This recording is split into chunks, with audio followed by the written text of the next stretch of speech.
বাবা, তোমার কিচ্ছু হবে না। ডাক্তার, তাড়াতাড়ি অপারেশন শুরু করে দিন। হালকা স্যার, সীমান্ত থেকে খবর এসেছে জঙ্গিরা হামলা করেছে। তুমি আমাকে শিখিয়েছো দেশের জন্য কিভাবে ভালোবাসতে হয়, কিভাবে শ্রদ্ধা করতে হয়, তাই আমি যাচ্ছি মা।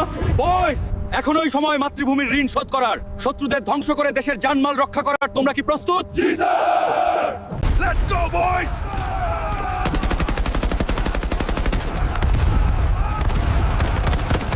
এবার আমরা তাদের পরাস্ত করতে পারবো।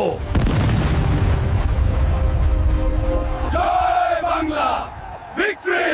আমরা জিতেছি। এখন দেশের প্রতি আমাদের ঋণ শোধ হলো। হালকা, তোর বাবা নাকি আর বাসবে না, তাড়াতাড়ি যা। তোর বাবা তোকে শেষবারের মতো দেখতে চাইতেছে। কি? এক্ষুনি যাচ্ছি। বাবা, চিন্তা করো না, আমি এক্ষুনি পৌঁছে যাব।